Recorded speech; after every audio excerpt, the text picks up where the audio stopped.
So here we are at our Leadership Unplugged series in Atlanta here in the springtime with my friend Mark Burchell, who's the Chief Commercial Officer for Sterling Lexicon. Mark, hey brother, so good to see you. Thanks so much for being with me. You're welcome. So, you know what, I want to start off, you're in a really interesting part of the business, and I want to talk about the talent shortages. And you know, when we have such seasonality to our business models, how do you handle that with the overall talent shortages we have? And so what's the secret sauce?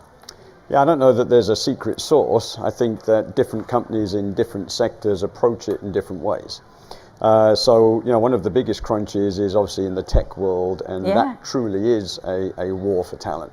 And so we're seeing some companies do some interesting things, particularly on the forward payment of deposits for rental, because these guys come fresh out of college, they need somewhere to live, they're in hot housing markets, and some of these companies don't have the speed with which to process the payment to get a deposit on a place so they can go live.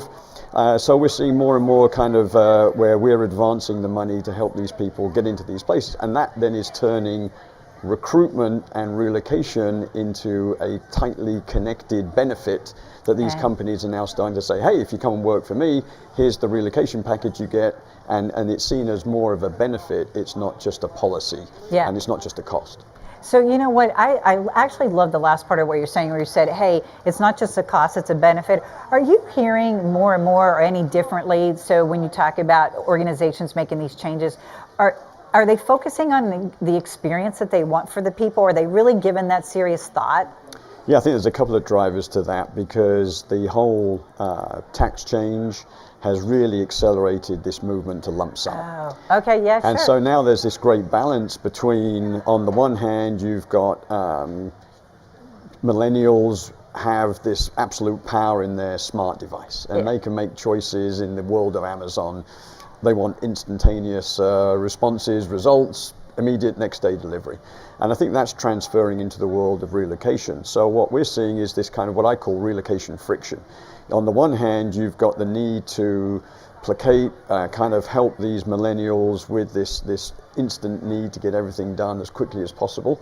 And that means giving them freedom of choice, allowing them to make decisions with a lump sum allowance.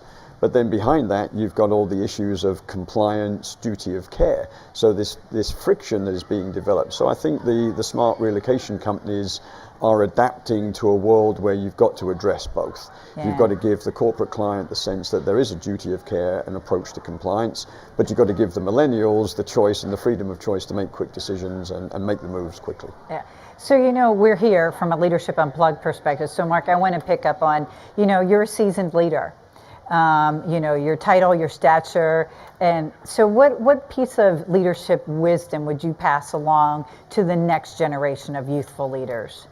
Well, I think actually, given where we are, this is a great environment, because there's, what I like about this industry, and I've always loved about this industry, is actually the collaboration that you get, even amongst friendly competitors. Sure. And there's a real spirit within the relocation industry, which credit to you and the ERC as an organization, you really promote and facilitate that collaboration. Yeah. So I think for me, I take great pride in mentoring the young people that come through our organization.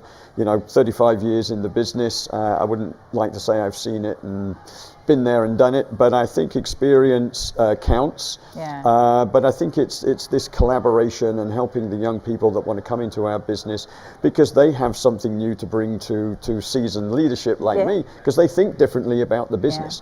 So this notion of self-disruption, I think, is key, and that's all about me creating an environment that young people can come in, express themselves, and be part of the future.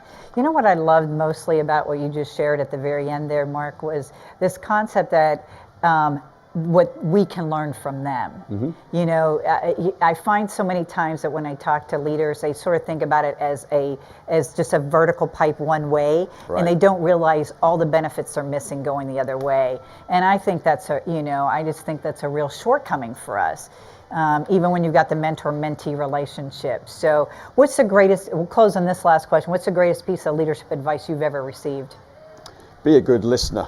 That's why we got 2 ears. Right, exactly. And from the business development side, certainly you want to hear more about your customer's point of view than your point of view. But I think listening is an art and it's a skill, and people need to do more of it. So for me, listening would be a great skill for any generation to learn and embrace. Yeah, awesome. Mr. Burchell, thank you so much. I appreciate you being with me. Thank you, Peggy. Appreciate it.